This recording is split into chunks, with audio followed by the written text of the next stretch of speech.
Look at that. You see how we take care of you? We got the coffee brewing for you. Come on.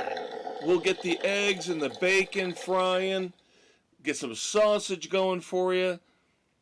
We know you had a rough night last night. You have a rough night every Friday night. But we're here for you Saturday morning. Your favorite pop culture, politically incorrect pop culture commentary. Sports Frenzy 2.0 with your Uncle Kev and your Uncle Dave. It's your Uncle Kev, the maestro, Kevin Crane. Along with my brother from another mother, the conquistador, Dave Height. This is dropping on March the 8th, 2025. And of course, we've got all sorts of good stuff for you. Movie reviews, TV and streaming reviews, the dumbasses, and again, unfortunately, a lot of significant moments of silence. Unfortunate. Yep. But of course, what we always start off with every week, music, because rock and roll is king. Yep, and we're going to do a lot of new songs. We're getting close to that time where new music starts hitting in the spring months for summer sales. So this is usually one of the two biggest times of the year. And then, of course, in the fall for Christmas is when we get a lot of new music. So we have got a lot of new songs to give you this week. Dave, why don't you lead us through this? Oh, here we go. Let's run down in the order I wrote them down last week. So we will kick off with Counting Crows, Spaceman in Tulsa. Yeah, this is the first single off the Complete Sweets, which is basically them finishing up the Butter Miracle deal that they started a few years ago. Yeah, it took them long enough to polish this one off.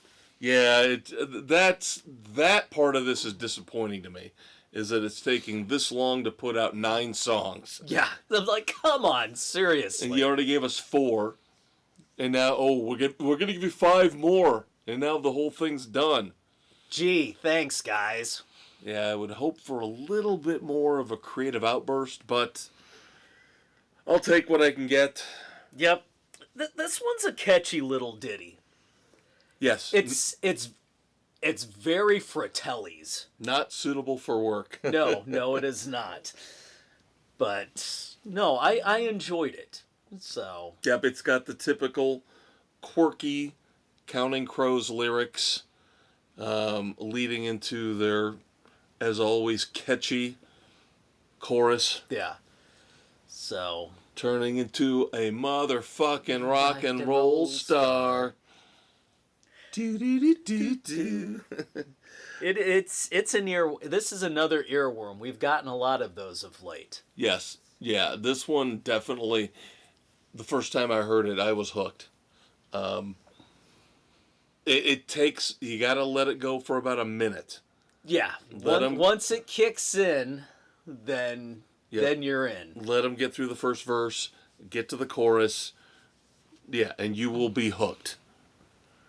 Just ignore the title, Spaceman in Tulsa. It's just a random thing that they threw in there. It's, from what I can tell from the lyrics, this has got to be some kind of a tribute to David Bowie, is what I'm reading. What I'm reading into it. Spaceman and the whole, who wants to be a rock and roll queen, the whole androgyny implied in the lyrics. Somehow this has got to be some kind of a tribute to David Bowie. It's a good catch on that.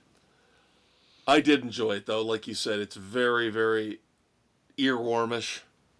Very hard to get out of your head once you get to that chorus. So I will give it a weak 3.5 frenzies. So I'm going strong 3. Okay. So very close. Pretty close. Yep. All right. Then we move on to Billy Idol. Still Dancing. Goes back to his classic 80s sound, and with the lyrics throughout this, it's the story of his career. Well, the new album that's coming out is supposedly autobiographical. Well, now, there we go. Now, I thought the 2 EPs that he put out here a few years ago were autobiographical as well. He seems to be in that frame of mind. Yep. But with this, talking about starting off and then how he hurt himself, but he's still dancing. And this, of course, appropriately, if this gives you any context, I looked up the new album, and Amazon's already got the track listing posted. This is the last song. So this is probably a declaration of getting older, but saying, I'm still dancing. Yep, I'm still here through it all. Yep, of course, and a little bit of an allusion to his... Dancing with Myself. One of his biggest hits, yes. Yep. So, and of course he's got Steve Stevens on board, again, playing guitar. Always helpful when they pair up. I'm going a week 3 on this one. I'm with you. I am 100% with you. It's a week 3.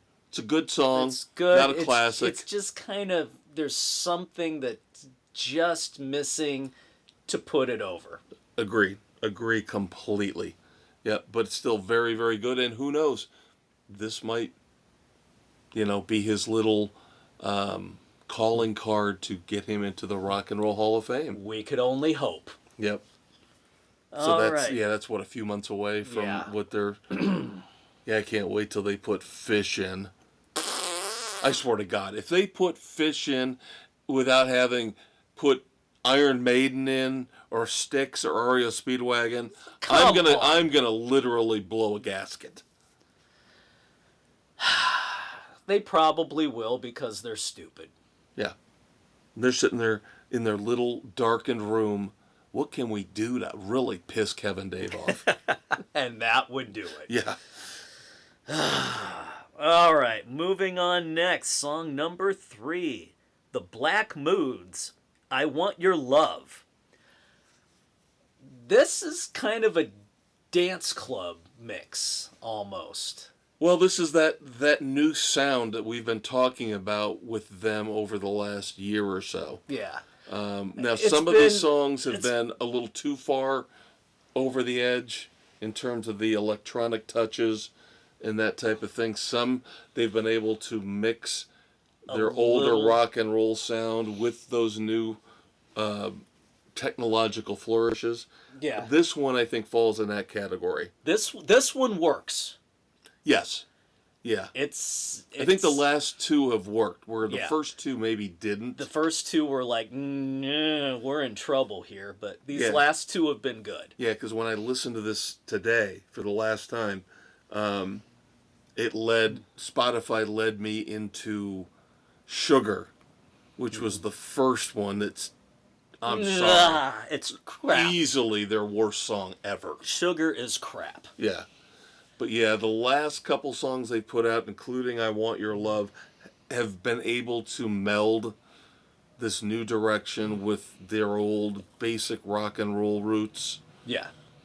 So I'll give this one a week 3 as well. Yeah, week 3 for me.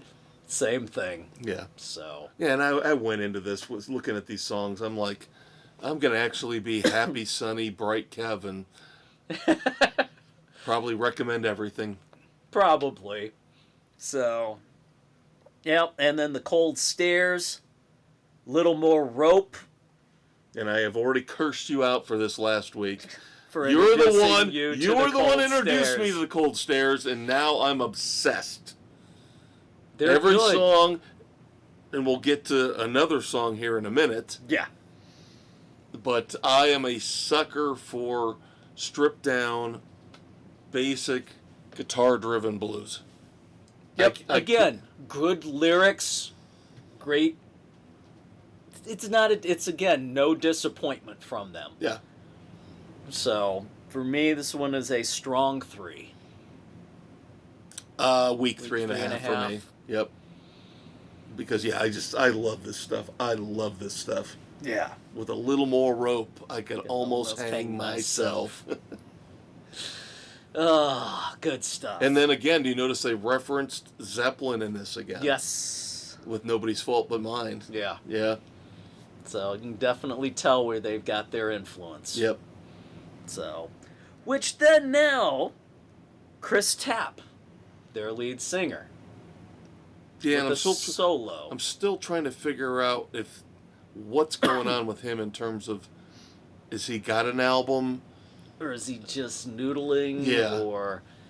Yeah, and there's not a lot of difference between the Cold Stares and Chris Tapp's solo work. Yeah, the Redheaded Blues again.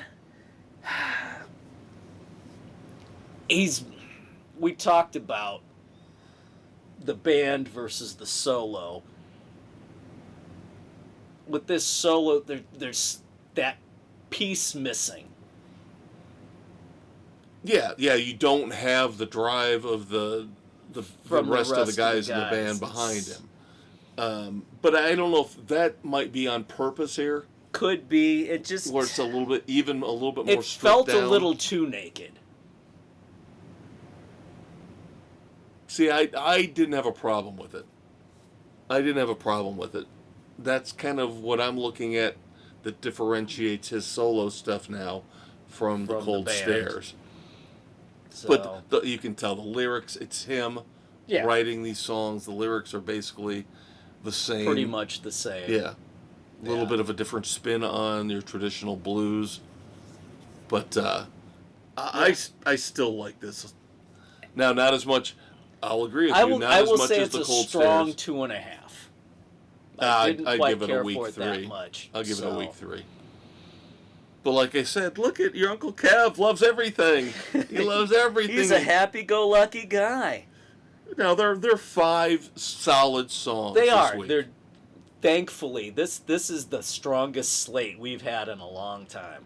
Yeah, but again, like I said, we're moving into that season now where we're going to get a lot of new music. And next week we've got 4 more new songs lined up for everybody. So we're just going to keep rolling with the songs, and then we'll jump back into cassette classics at some point. Yep, there's going to be a week where there's nothing, so... Yep. We'll just keep it going. Then we had a little album review. This will be a little informal. Yeah. Rik Emmett does 10 Telecaster Tales. And of course... all him instrumental. Yeah, now of course, I am a huge Triumph fan. Still can't understand how those guys never got back together and have been, with the exception of a couple concerts, separated for the last, 20 plus years. Yeah. But Rik Emmett's been out on his own, kind of noodling around, doing some different things. And now he's put out this instrumental album. And there's a companion book to it as well. Interesting. But yeah, it's a little over half an hour. It's 10 instrumental tracks, him on guitar.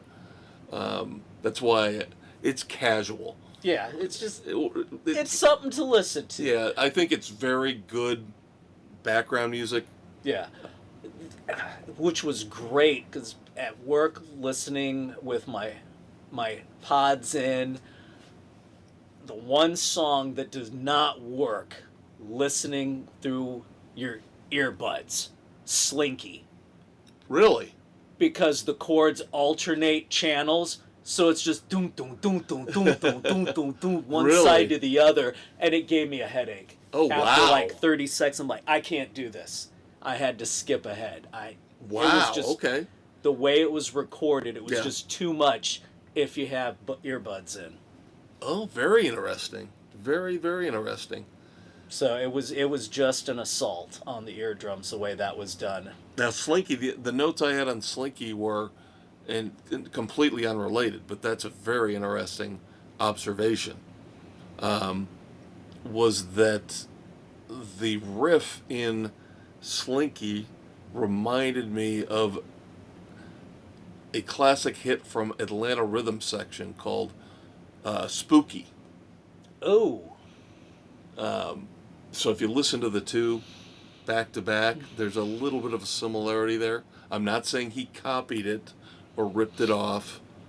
There are subtle differences, but that's the feel I got from it. But Yeah, I don't listen to my music in headphones or earbuds, so Yeah, typically that's the easiest way to do it at work or at night when the you're family's probably in. doing a great service for the people out there because I'm sure I'm in the minority on that nowadays. Yeah.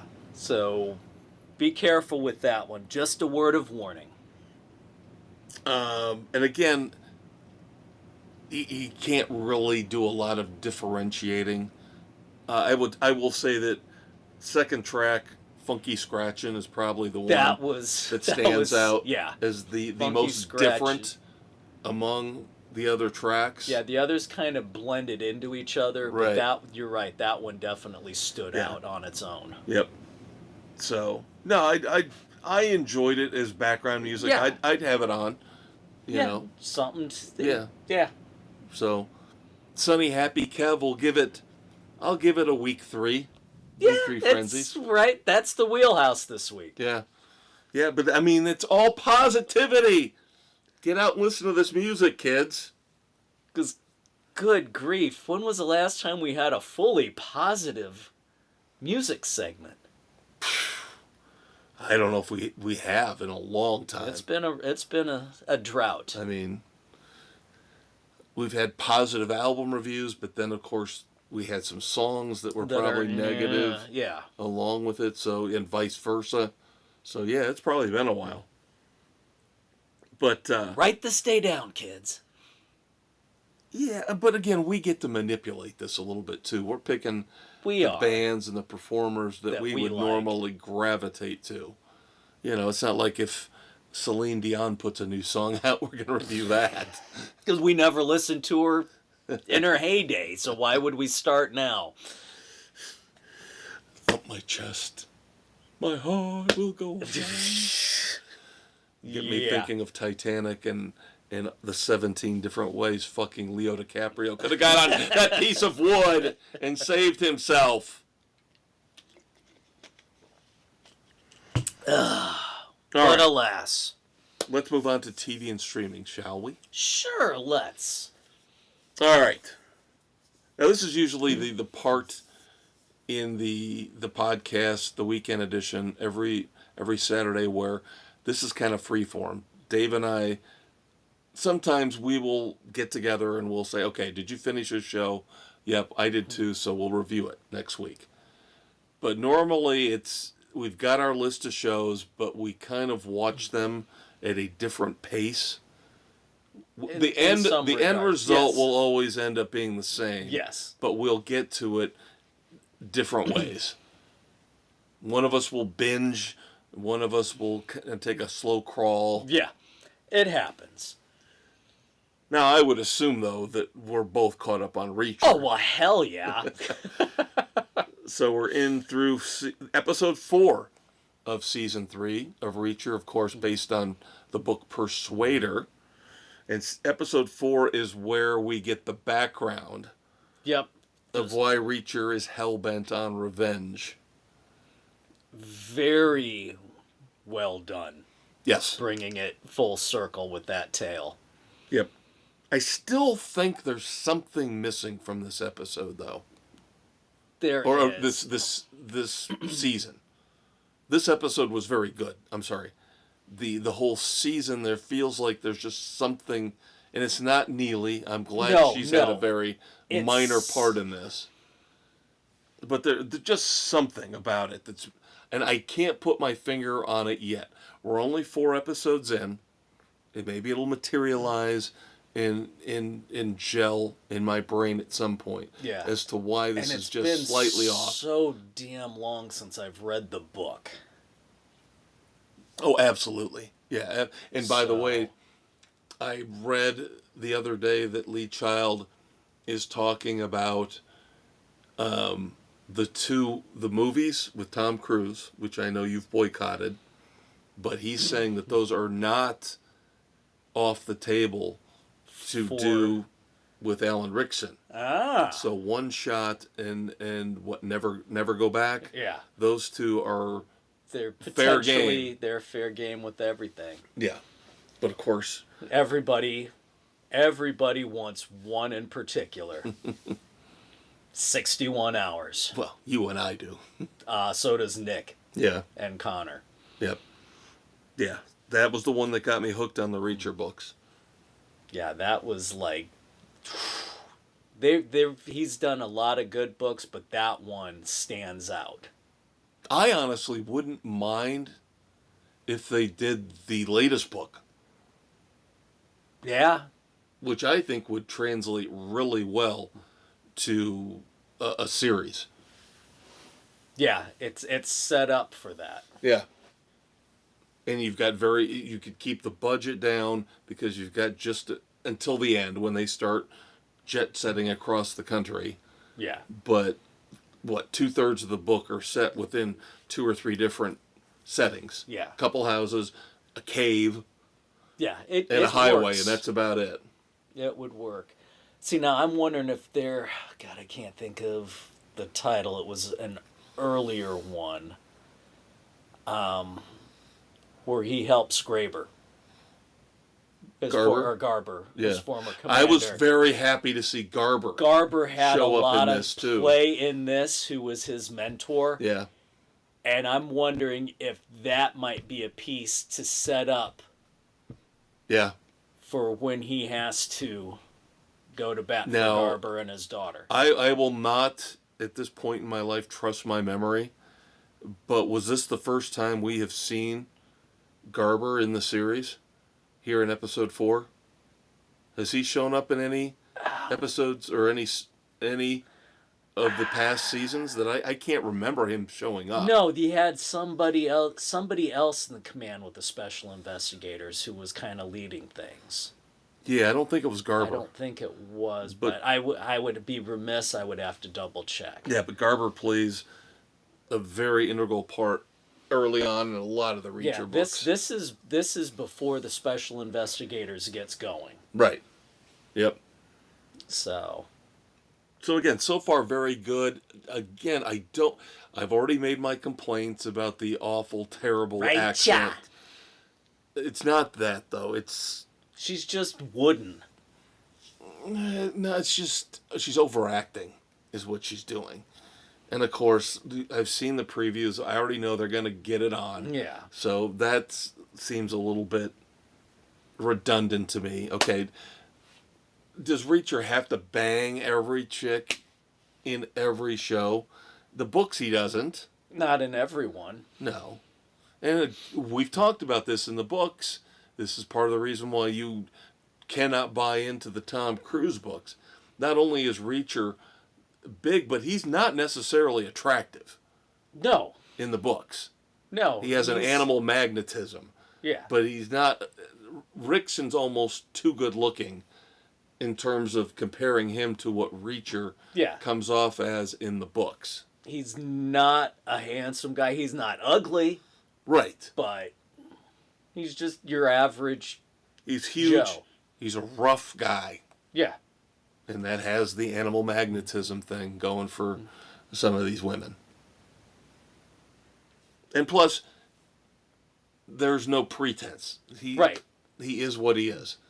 And that's probably a little bit of the appeal as well. Yep. No commitments. Yep.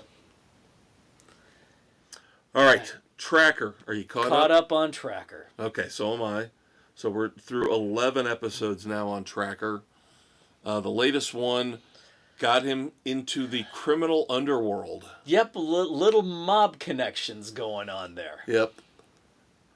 And he got roped into it because of Reenie's boyfriend. Yep, not knowing, supposedly not knowing who his client was. Yeah, and Coulter doesn't seem to buy into that 100%. No, he does not. So, me thinks boyfriend is jealous of Coulter and the relationship that he has with Reenie. Yep. And she looked very good in this episode for some reason. Maybe because she wasn't walking around. She wasn't carrying her purse. Yes, like Miss Priss. Yeah. And like I told you a couple weeks ago, I was just really disheartened to hear that this is going to be a shorter season. I know, it's ridiculous. So the one fantastic show they have, and they're shortening it. Well, I think they shorten all of them. Yeah. That's what networks do now. Now, I know you finished season 1 of Dark Winds. Yep. I am getting there. I am into episode 2.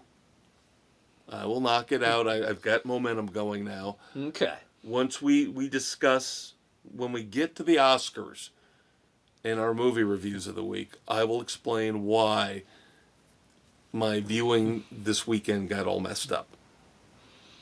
Let's just say I've got my momentum going now on Dark Winds. I've slowed up. I haven't watched any more of season 2. Okay. But no, I blew through an episode and a half last night. I've also decided I'm just going to stick with Netflix now for a while. I'm focusing on Netflix. So I got Dark Winds. Night Agent? Not yet. This is one that I know you haven't been watching, but I need to knock out season 2 of Heels. Ah, there you go. With Stephen Amell and the whole wrestling situation in Georgia. I want to knock that out because I know that's it. Now that he's in Suits LA, they're not gonna do another season of Heels. So I want to see where this goes. Then of course Daredevil Born Again just dropped the first 2 episodes on Disney Plus. I am tempted, don't judge me, I am tempted to forget the fact that I have not watched season 3 and just dive right into Born Again. I'm tempted. You gotta do season 3.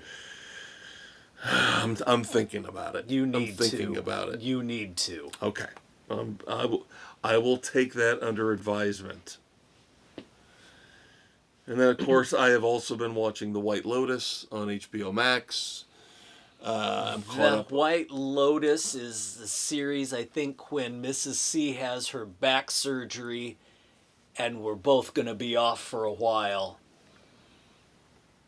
That's one of the ones that we've talked about. I think you will both enjoy it. I think together you guys will. I think it's a good show for both of you to watch. So, because like I said, what are we going to do? You've got to get into the fact that even though it takes place, every season takes place at a different White Lotus resort, there are certain undercurrents and themes that are consistent. Like every season starts off with a dead body.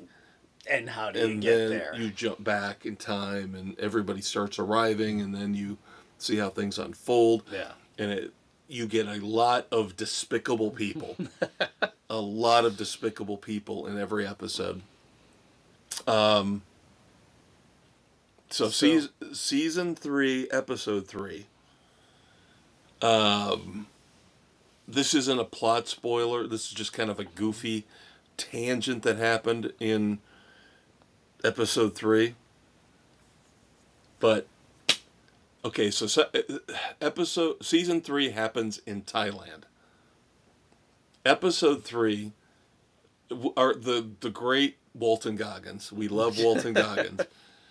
Him and his girlfriend, who, by the way, oh my Lord, I don't want to be mean. I know I can be mean. Oh no, not you, Kev.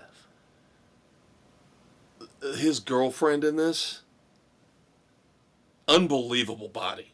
Unbelievable body. She has got the fucking biggest buck teeth I have ever seen in my life. I mean, it's like Bucky Beaver. Yes, yes, like a beaver. And God bless her. Other than that, she's very attractive, but you just can't look away from the buck teeth. And she might actually be one of the few decent people in season 3. But Walton Goggins, again, I'm not spoiling the plot. This is just a little off thing. They decide to go into town. The little town that's adjacent to the resort, because he's not functioning well without his weed. So he's got to get to a local weed dispensary and get some joints and fire it up. either he can't handle it as well as he thought he could, or he gets something that's laced because he kind of goes off the rails. And they go, and this is where you know how this bothered me. They end up walking down the road to a live snake show. Oh, where yeah, they're like, no, good for you. Yeah, where they're like, they got the cobras out, and the guy's got 3 cobras, and he's grabbing their tails, and I'm like, oh, Jesus Christ. Oh, Lord God, Jesus Christ. Where's Aunt Bunny? Oh, Lord God. Oh, Lord. Then it gets worse, because that's the show part, right? They have in the other room like a dozen aquarium tanks with all of the various venomous snakes. And Goggins' character freaks out and says, "Why aren't you free? You should be free." Oh, no. And he lets them all out. Oh. There's other stuff that happens that I will let you watch. But I'll leave it at that. Wow. He decides Yeah, it sounds like it might have been an LSD lace joint. Exactly. Whew. Yeah, so I was not comfortable watching that. I'm just like, oh shit. But you still don't really know where it's going, which is the appeal of the White Lotus, because it's a slow build. Yeah. It's a very slow build. You've got this group of people. You got to get your character development. Yeah, and when do they start interacting, crossing amongst the groups? When does somebody from this group get with somebody from this group? Will it go badly? How will it impact this family's dynamic? So, and that's how all 3 seasons work. That's what the appeal of it is. And like I said, we've got a little bit of redeeming quality so far. Bucky Beaver, got to see her naked, so that was good. Oh, there you go. Yes, I am shallow.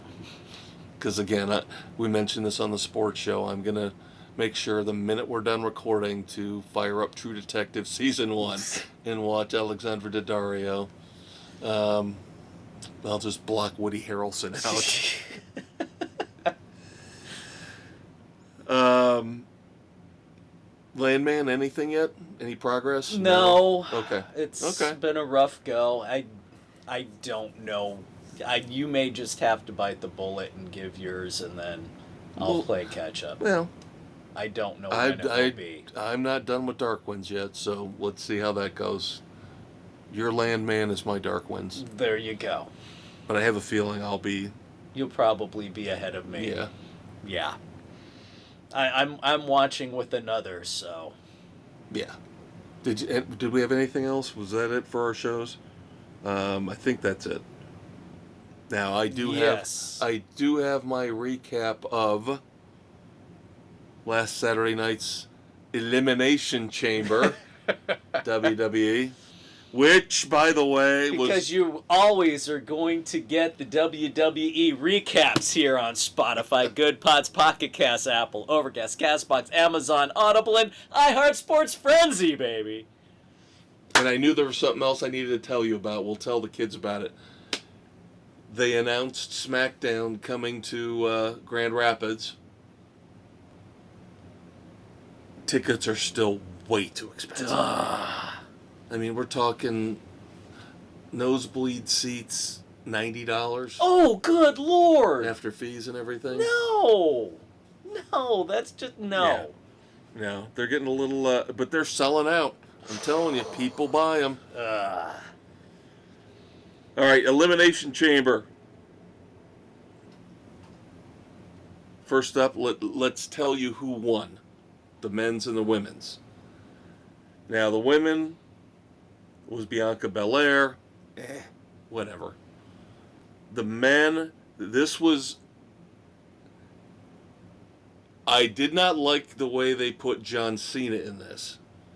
Because usually you have to qualify for one of the 6 spots in the Elimination Chamber. You get two guys start out wrestling. You Right. got the 4 pods in the corners that open Yeah. at intervals. And then, then you get 3, 4, 5 battle royal type thing going on. And John Cena somehow got a free pass. They just let him have one of the slots. So we're all like, what the hell's this about? Everybody else has got to qualify. CM Punk had to qualify. Drew McIntyre, all the other guys. Seth Rollins. So it turned out that Seth Rollins screwed over CM Punk and John Cena wins. And they're like, oh, God. Here we go. So now they're setting up John Cena versus Cody Rhodes because this would be the record-setting, I think, 17th title for Cena. He'd break Triple H's mark. And then have him go out on top. Right. And so I'm like, oh, God, this sucks. This absolutely sucks. Then they've got this little thing at the end where The Rock has been saying now he's technically part of the board of directors. Great. And he's been coming out and saying this weird stuff about Cody Rhodes. You're the champion, but you need to be my champion. I want your soul. Basically, pledge your allegiance to me as my champion. I have to admit, it got very interesting because, yes, it was on Peacock. It was technically a quote-unquote pay-per-view. Yeah. So he kind of teased it. Yeah, I'm willing to sell my soul. And then he says, to these people, but you, Rock, you go fuck yourself. And everybody's like, oh, man, he dropped the F-bomb. He told The Rock, go fuck yourself.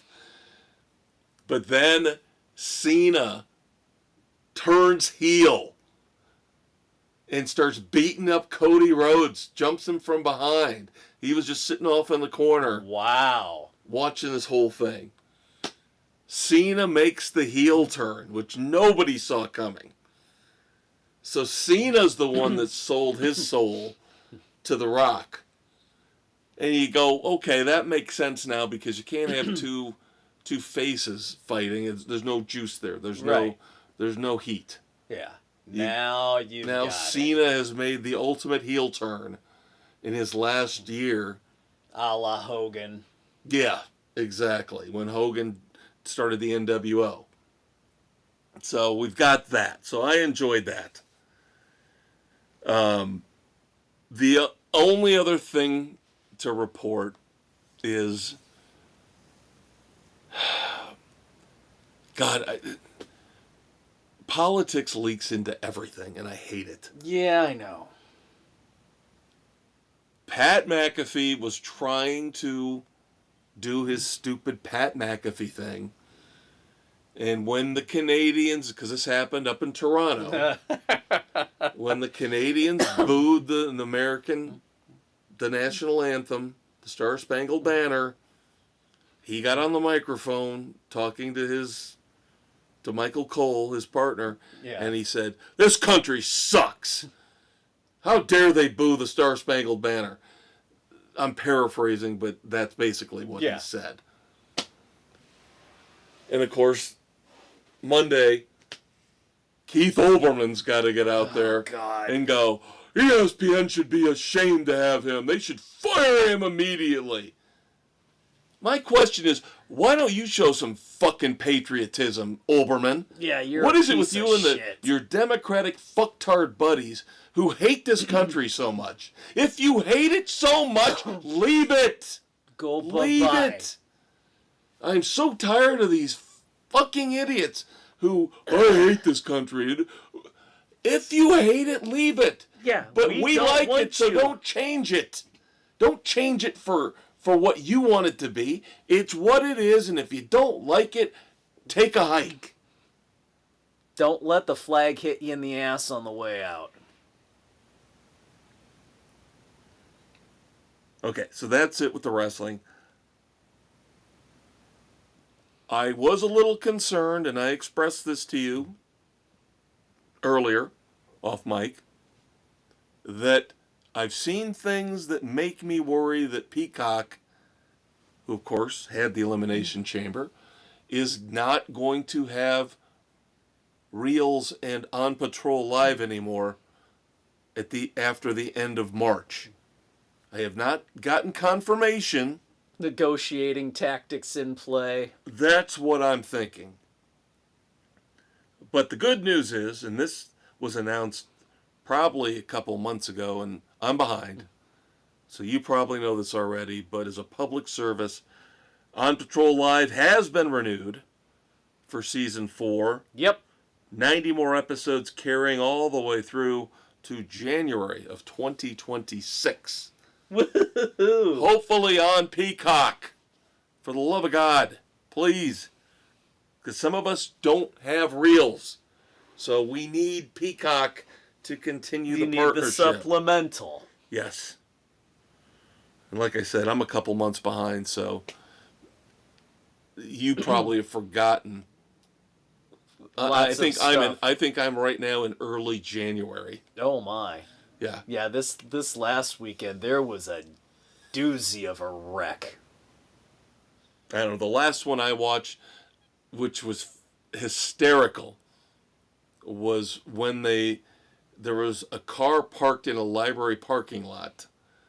Oh, that bitch from hell. Yeah.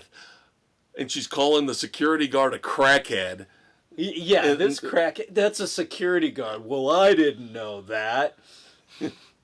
God. Don't you care about my safety as a single woman out here? I'm just trying to read a book. I'm just trying to do my schoolwork. Yeah, we're concerned for your safety because there's no lights out here. This is a problem area.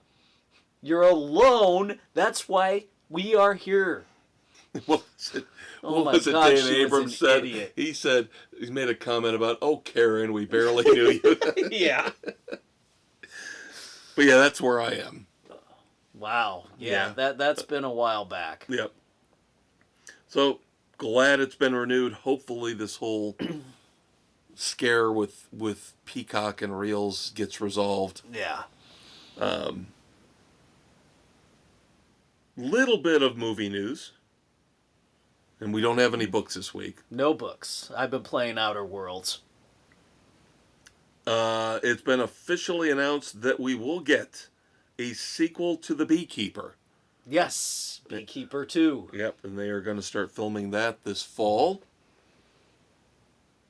Got a couple interesting trailers. One for you.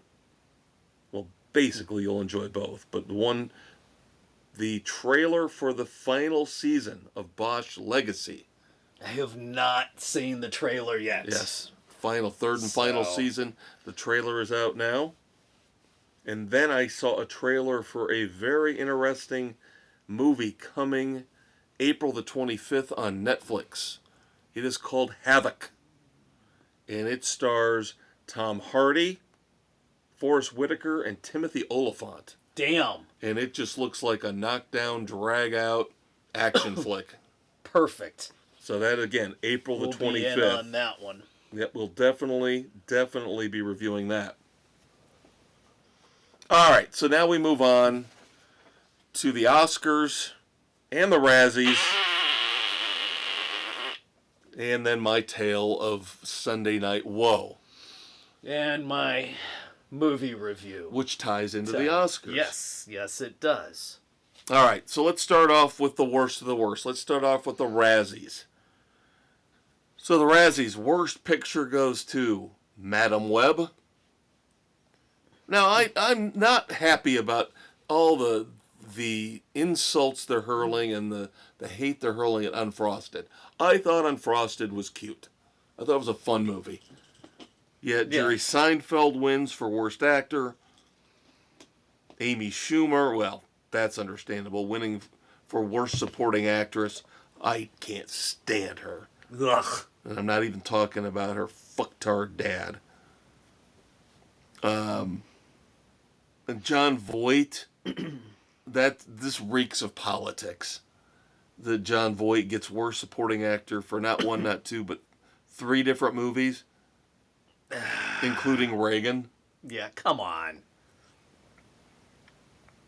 Then, of course, we got a couple awards for Joker Folie à Deux. Gee, there's a shock. I still haven't decided if I'm going to watch that or not. Don't get sucked into it. Still haven't decided yet. But it's always fun to discuss the Razzies. Now, in terms of the Oscars, Anora ended up being the big winner of the night, winning Best Picture. I told Dave and you guys a couple weeks ago about Mikey Madison and her wonderful Madisons. Her qualities. Yes. That's... Can I say something, though? Okay, Anora wins all these awards, Best Picture, Best Actress, Best Director, bunch of other ones.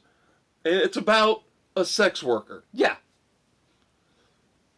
And we're sitting there going, glorifying it. When do we make it legal? If we're going to glorify it and give it awards, let's make it legal, people. It only makes sense. There you go. Bringing it into the light. Legitimizing it. Yeah, this is for all the sex workers out there. Whatever. Then let's legalize it, tax it. Regulate it. I don't understand the hypocrisy in this country. In Hollywood, in particular. Yeah, go figure. And then, Adrien Brody wins Best Actor. So do you people now realize Adrien Brody is a two-time Best Actor winner? I don't like him. I guarantee if I start digging into the archives, I can find you a ton of actors, great actors who've only won Best Actor once or never. Or maybe not even have been nominated. Right. Peter O'Toole. Yeah. Never nominated for Best Actor, I believe. Adrien Brody is not that Donald good. Sutherland. Never nominated. Yeah. Adrien Brody is overrated. But now he has won Best Actor twice. Ridiculous. And then, of course, Best Actress, we talked about that. That's Mikey Madison. Will I watch Anora? It's coming on Hulu very soon. I might. Potential. Might be some redeeming qualities there in there. You go. I was shocked that Conclave didn't win more. I think it won Best Adapted Screenplay, and that was it. So it came out too soon in the year. Then you had, I still say the least famous of the Culkins. Kieran Culkin won for Best Supporting Actor for A Real Pain. Zoe Saldana wins Best Supporting Actress for that bizarre Emilia Perez movie. Yeah. So, now let me tell you my story. And then this will lead us into our reviews. Oh, by the way, first, how we always talk about how things have always got to set new records, right? Mm-hmm. The initial numbers for the Oscars reported Monday morning were down 7% from last year. Then miraculously a day later, oh my God, it was the highest rated Oscars ever. We found somehow additional viewers. Bullshit. And then it ended up slightly up from last year. It went from 7% down to 0.01% up from last year. Bullshit. Especially bullshit when we get to the story now. And a lot of people out there already know this story. My movie review was a movie I was watching on Hulu. Okay? And I had gotten about 2/3 of the way through it, and I was not watching the Oscars. You know I am boycotting the Oscars for life. I haven't watched a ceremony in 10 years, at least. But here was my problem. I didn't put 2 and 2 together. I wanted to finish watching my movie for our review here. Yeah. on Sunday night. The race was over. I was watching the NASCAR race, and I was like, let me go finish the movie, which happened to be right around the time the Oscars were starting. I try to get onto Hulu. Hulu keeps telling me, no, we don't recognize you. Put in this code. Nope, not working. So I jump from my Fire Stick to my PlayStation, and I try to get on Hulu. Same bullshit. I can't get into Hulu. And I'm like, what the fuck is going on? Did not realize until Monday morning. Hulu was live streaming the Oscars and was having problems all night. All night. Just like the Tyson fight. Why are you fucking live streaming on Hulu when you can watch it on network TV? So there was nothing wrong with what I was doing. Hulu fucked up. And what I read Monday morning was that you could not get in if you had Hulu at the very beginning of the show. There's a part in the middle where people were able to jump in, but then it shit out for the final 2 awards. It crapped out, so you didn't get to see the final 2 awards, including Best Picture. Yeah. Well, there you go. So I had to wait until Monday to finish my movie for my movie review. But yeah, ridiculous. I'm with you. Why are you doing this live streaming bullshit when it's on ABC? Yeah. Just like with Paramount for the NFL. Why would we watch the game streaming when it's the only game you're going to show? Show another. Give us the options of the games that you're covering, not what the national feed is going to be. Yeah, but the difference with that is that they're going. I agree with you. If I'm paying additional, I damn well should be able to pick one of the ones that your station is carrying. Maybe not all of them, but at least another option. What, they're going to have, 3 maybe? Yeah, but then that's what they want you to buy the Sunday ticket for. Fuck the Sunday ticket, because there's so many other games going on outside of that. Well, you know how I feel about the Sunday ticket. I think that's it's a joke. But yeah, so here we go again. Reliving the whole debacle with the Tyson-Paul fight. Here with the Oscars. But now your review ties directly into the Oscars. It does. Thank you for letting me borrow it. The Substance. The Demi Moore body horror film. Aging actress wants to be young again as she gets fired from her fitness show in a car accident. Gets offered this opportunity. Thinks about it, winds up doing it. Generates... I don't think it's a spoiler at this point. No. It's been out for a couple months. The on video. It's been out for more than that. Yeah. In terms of the movie itself. So, winds up cloning herself. Basically. Yeah. So, into a better version of her younger self. And there are certain rules she has to follow. 7 days for each. When the one is active, the other is in kind of a comatose state with a feeding tube, and if you violate the rules, bad things happen. Yes, and her clone is the luscious Margaret Qualley. Yeah. Whereas I told you after I watched it, I still am skeptical that I don't think Demi Moore naked is that bad. So I think they made her look worse. Potentially. I almost think know. they did the opposite with Margaret Qualley. Where I thought, oh my God, that is the body of a goddess.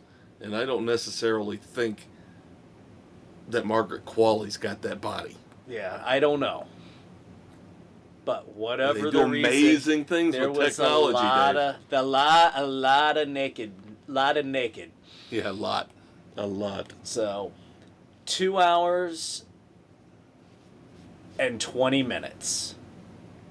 20 minutes too long. There was a good point where it could have ended, like you said, maybe spliced in the last little bit. Easily. There was so much that was not necessary. No, the last, like you said, the last maybe 15, I don't know if it's 15 or 20, it just, it got off the rails. It went completely off the rails. So bad. It was a really good, solid, creepy movie. It had the little, societal commentary about, the drugs people take now for weight loss and this and that. And what are the side effects? What happens if you don't follow the rules? Yeah. And this is the perfect tale for that. Yeah, then I don't know what they were thinking with the last 15, 20 minutes. Yeah, it was so needlessly awful. Yep. We're just sitting there like, why? There's no reason for this. It had a perfect spot where it could have ended. Mm-hmm. Clean. Yep. And it would have been a solid movie. The needless last 20 minutes absolutely ruined it. Yep. So, I can't go more than 1.5 because of that. 1.5? Wow, you're being really harsh. So, I wanted... It would be a week 2 overall, but the more I think, it was just so bad, I've talked myself down. Okay. I hated the last 20 minutes that badly. Wow, I was going to say. It ruined it that much for me. Because I was enjoying it up until it went down that road. Right. So, it just completely... I mean, I penalized it, but not that much. Yeah, My God. No, I just was that disappointed with where it went. I think when I reviewed it here a month or so ago, I gave it 2.5. But I said if it wasn't for that last 15 minutes, it would have been a strong 3. Yeah. Oh, yeah. The first 2 hours is a very strong 3. Yeah. But for me, it just completely You just feel completely betrayed. Yes. By that I ending. was completely betrayed and let down. And I was stupid. too. Stupid. It was absolutely stupid. It was. But I can't penalize the entire movie that much for that stupid last 15 minutes. That's on the director. It got nominated for Best Picture somehow with that ending. And I don't agree with that. No, Demi Moore should have gotten Best Actress. Yeah, I mean, she put herself through a lot in that movie. Yeah. She did. Now, I'll have to watch Anora to see, do some compare and contrast. Some comparisons. Yeah. Well, it sounds like with both of them, I've seen the one. Now you gotta see the other. It sounds like there's a lot of... commonality. Yeah, a lot of flesh involved in both. So we'll see. We'll see how it plays out. My movie review for the week. Oh, God. You're embarrassed, aren't you? Well, Okay, here's what happened. I reviewed Longlegs, right? Was that last week? Or 2 weeks ago? That was 2 ago. No, last week was Nosferatu. Yeah, 2 weeks 2 weeks ago I watched Longlegs. And when I watched Longlegs, there was a trailer at the beginning of it for another horror movie from Neon. Neon and A24 now are these two up-and-coming studios, mainly focusing on horror. And of course, we've talked about the fact that why are all these studios doing horror? Because it's cheap. Yep. And there's a built-in audience. It will make at least 20 to 30 million guaranteed. It might not make more than that. It'll pay for itself. Right. You're not looking at a movie like Captain America And taking a monumental loss. Brave New World, okay, it makes $180 million domestically, but how much does it cost budget and marketing? You know, you have to hope for overseas markets to break even. Yeah. Whereas these horror movies cost $10 million to make, you make $30 million domestically, maybe a little bit more overseas, and you financed at least another 2 or 3 movies. Right. So, I have been watching a lot of these A24 Neon movies, obviously. So I saw a preview for another horror movie when I was watching Longlegs called Cuckoo. And it looked kind of wild. It looked kind of interesting. I will say this about Cuckoo. It was on Hulu. This was the movie I was trying to watch when the Oscars live stream fucked everybody over. So I watched it, finished it on Monday night. It's not... It's bad. Okay? It's bad. My rating, 1 frenzy. Ouch. But it's still not as bad as that atrocity we watched last year. I saw the TV glow. Yes. Which to me had no point, no purpose whatsoever. No, there was none.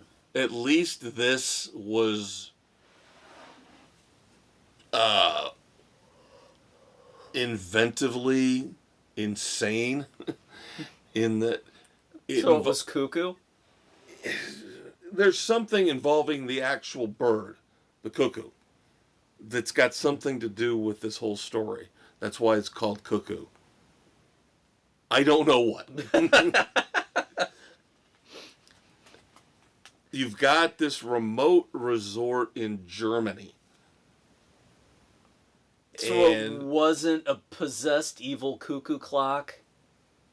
No, this is like a weird combination of it's part boys from Brazil. It's just this family goes to this remote resort in Germany, and I will do my best to describe this because I still don't completely understand myself what the fuck happened. But this family goes to this remote resort in Germany. It's your typical modern-day fractured family where it's stepmom, dad, stepsister, right? And the older stepsister feels alienated because dad remarried. And has a younger daughter now. Right. Now, the younger daughter is mute. So... Of course she gets more attention. Then you've got the creepy man who runs the resort, who's paying a lot of attention to the younger daughter, the mute daughter. But he's trying to somehow, at the beginning, protect the older one, telling her, I'd like to give you a job at the check-in desk, at the gift shop, but just shut down before 10 and get home. I don't want you there after 10 o'clock. Alarms should be going off. Red flag. Yeah, warning. red flag, yeah. So, of course, one night, the girl she works with tells her, I'm leaving early. Can you lock up? And she's like, sure, no problem. I'll help you out. But that's going to keep her there after 10 o'clock. And the guy who runs the thing is freaking out when he finds out she's there after 10 o'clock. And then weird shit starts to happen. And there's sounds coming out of the forest. And, then she has to run to a local hospital because she's being chased by this weird psycho-looking woman. And it turns out there's some kind of an experiment going on where this guy who's running the resort is somehow women are impregnating each other. There's a couple scenes where the woman is reaching into her crotch and pulling out this viscous fluid and about ready to smear it on the other woman, which is somehow going to make her like them. And the guy keeps saying it's something to do with preserving the species, whatever hybrid weird ass thing he's got going on with these women.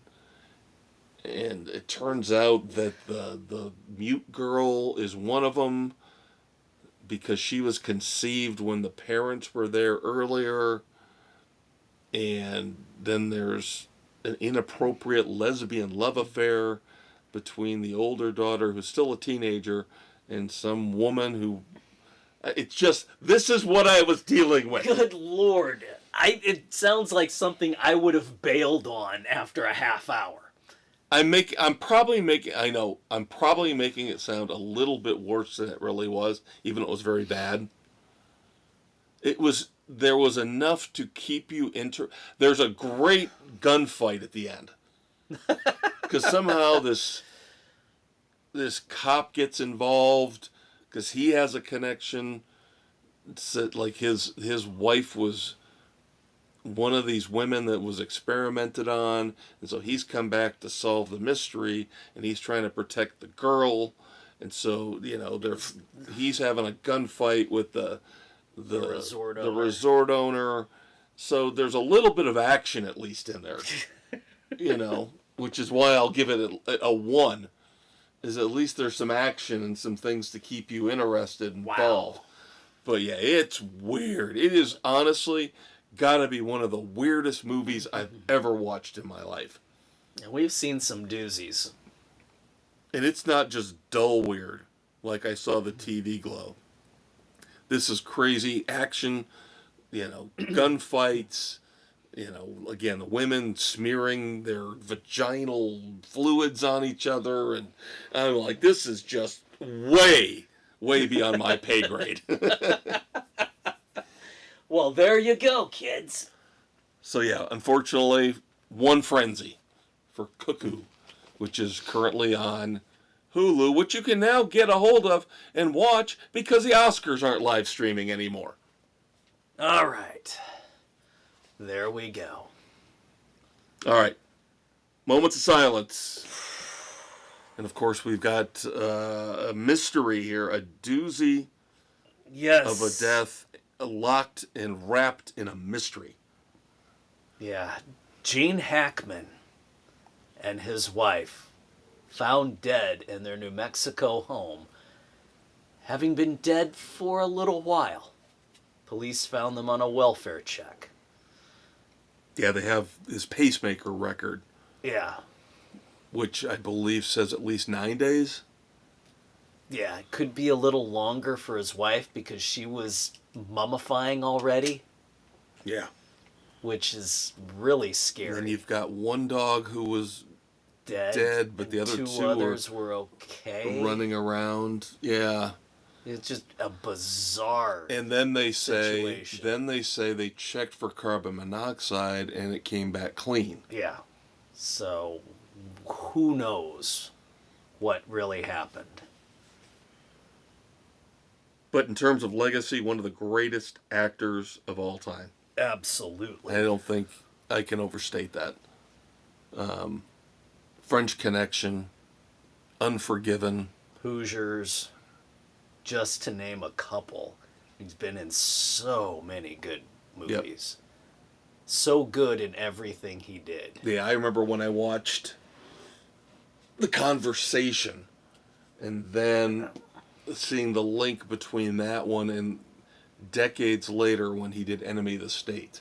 Oh God, Enemy of the State. Phenomenal. Yes, I think that movie is terrific. So, yeah, you can go on and on with Gene Hackman. Rarely did he have a stinker. Rarely did he put out a bad movie. Yeah. And I think it was no fault of his. And I think that's why he retired from the movies early. Was because he didn't want to go down that road. Yeah. Lex Luthor. Yep, Lex Luthor. So, yeah, we lost one of the greats when it comes to actors in Gene Hackman. Yep. A great author. A lot of terrific crime novels. Joseph Wambaugh passed away. Now, didn't he, the one I always remember, didn't he write The Onion Field? I think so. And I remember that wasn't that like the first movie James Woods was ever in? Something like that? Yeah. I mean, we're going back a ways. It's going way back. Yeah.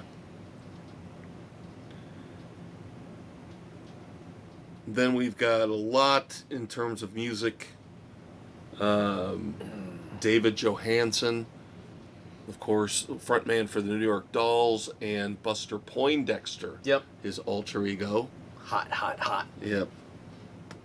Somehow kept it under wraps for a long time that he had stage 4 cancer. Yeah.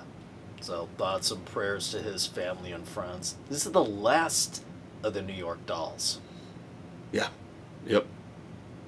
And unfortunately, we're seeing a lot more of that, because that leads me into Joey Molland, who was the last surviving member of Badfinger, and he just passed away. And then normally we don't necessarily discuss the lesser known, the not famous spouses. Yeah. But in this case, I think Carl Dean is worth mentioning. Yes. Dolly Parton's husband, who did everything to stay out of the spotlight. Yep. Yeah, I had to read up on this because number one, people speculated that she made him up to avoid any entanglements, but no, he was real. Yeah. And supportive, and yeah, he basically told her, from what I read, you go do what you need to do and be who you need to be, but I don't want any part of this. Yeah. He went to one function, I guess, with her and early just on, couldn't and take that it. was it. Yeah. He's like, nope, not for me. I think he ran a concrete or an asphalt business, something like that. But look how long they were married. Yeah. What, 60 years? 60 years. Impressive as hell. Yes. And then, finally, I will acknowledge this, but I will have to put out a disclaimer. Now, of course, somebody dying, thoughts and prayers. Yep. George Lowe passed away. George Lowe was the voice of Space Ghost on Space Ghost Coast to Coast. But let us just keep in mind that he was not the original Space Ghost. No. That was the great Gary Owens. Yes. So just keep that in mind, that he did the Space Ghost Coast to Coast version, but not the original from the 60s. Yes. Okay? Clarification. Yes. All right, and with that, Dave, what do we do? It's time to pivot. All right, and Dave's always worried that I go Pick too far, angry. and I've only got four nominees here. There we go. Not bad. All right. A couple of them actually carried over from last week, since we didn't have enough last week. All right, first up, iPhone. This insidious, bizarre glitch in the iPhone. Their voice-to-text function. They had to be fixed because, if you said to your phone the word racist, it would type out briefly the word Trump. And there are multiple videos out there that I saw of people showing their phone, and they would say the word racist, and not every time, but maybe 20% of the time, it would say Trump, and then immediately switch to racist. Type out the word. This is the world we live in. Political crap everywhere. Yep. Now, this, of course, we've already talked about, so this is kind of redundant, but I'll say it anyway. Hulu is nominated for their botched live stream of the Oscars. Do want to keep this in mind, though. And this is another reason why the Oscars are so pathetically ridiculous. As I mentioned, the Hulu live stream cut off. It had problems throughout the night, but it cut off at the end for the final 2 awards. Some people speculate it's because there was a preset time limit on it that was set for 3 hours and 30 minutes, and the award show went on for 3 hours and 47 minutes. That's ridiculous. Oh my God, I can't believe I used to subject myself to that back in my younger days. But then again, that's when there was no politics involved. Yeah, and it was somewhat it moved fun. along. And it was somewhat fun. Yeah, they used to move along. And then everybody had to start being their political asshats. Yeah, and I heard something about, and again, I didn't watch it, but I heard something about during the broadcast they had to make an acknowledgement that the land the theater was built on was originally land of indigenous people. Mm-hmm. Another one carry over from last week. But I'm telling you, we talk about in sports. You and I, when we do our sports show, every Thursday morning, by the way, we talk about UConn's head coach. Yes, Dan Hurley being an asshole. And how he's got problems. He's got anger issues, big time. We know he's not the only one, because we know another person who constantly shows up here in our Dumbass of the Week segment for his anger issues is one Alec Baldwin. Yes, notorious. Well, he's at it again. Of course he is. Now, I don't know what the situation was, but he was helping to unload a car, I think outside of his townhouse, and a comedian kind of showed up to do some kind of shtick to harass him. Okay? You don't harass Alec Baldwin. But again, he has no sense of humor. His reaction to this guy was that, now of course somebody was filming this, part of the gig, Alec Baldwin said, and I'm paraphrasing, but I'm pretty damn close. Alec Baldwin said, if that camera wasn't here, I would snap your neck in fucking half. I would literally break your neck in half. This is not a sane, normal man. No, he's not. And yet he's got a reality show. We discussed this a couple months ago in this same segment, that somebody would be dumb enough to give him and his family a reality show. He is going to kill somebody. Oh, wait. Wait, I think he did. It's no laughing matter, people. He's a psycho. Yeah, he always has been. He always has been.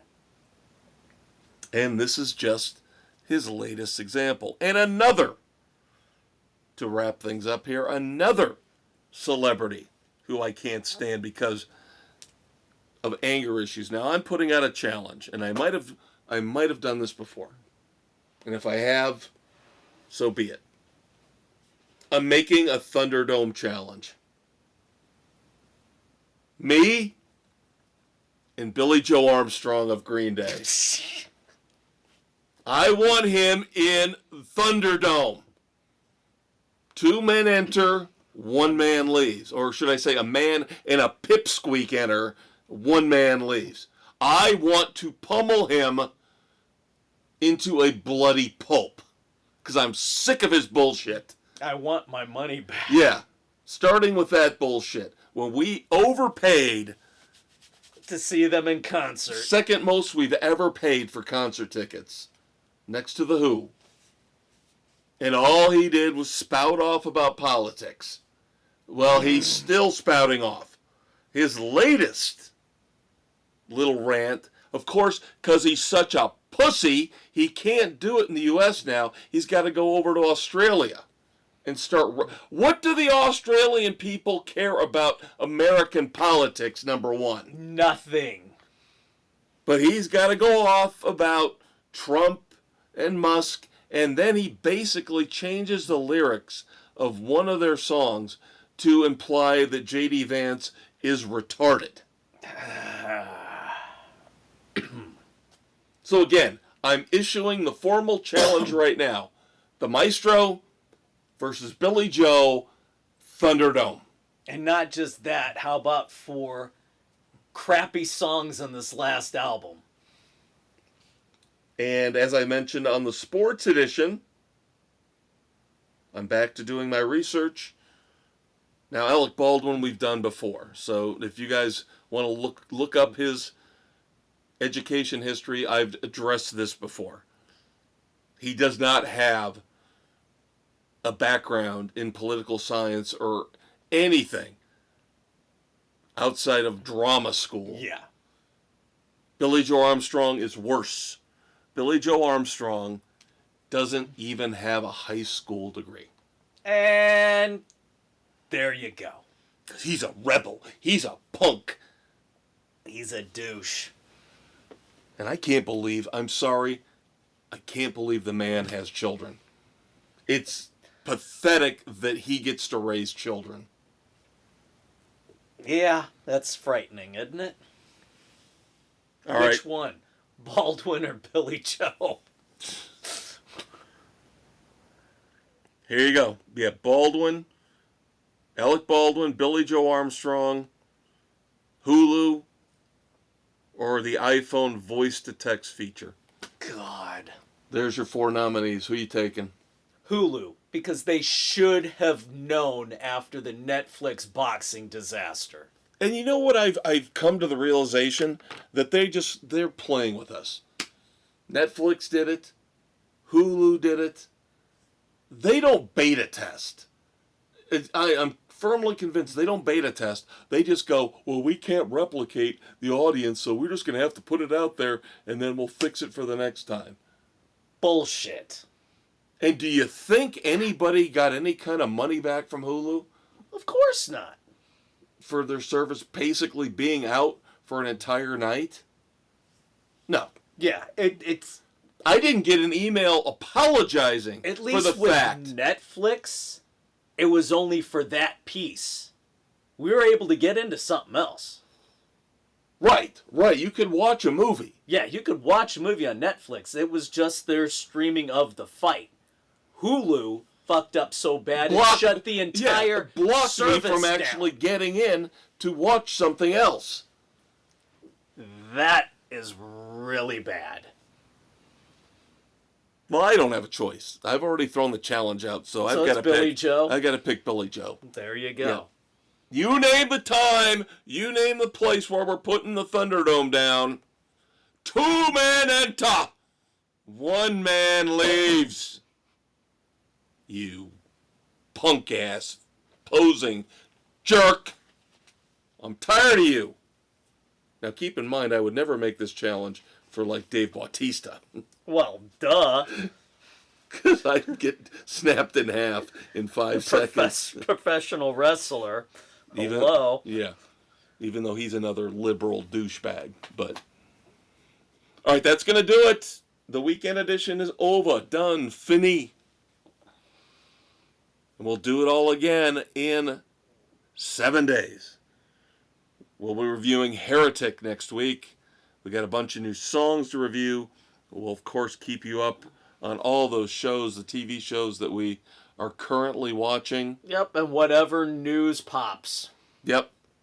And we'll have, hopefully not a lot of moments of silence. Hopefully, a lot of dumbasses. There you go. Because the world's full of them.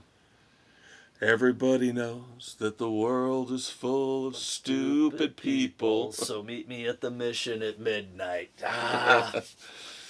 Roger. Which didn't play last time. Unbelievable. I know. Disappointing. Yep. So, if you like your sports, next Thursday. If you just want the pop culture, next Saturday.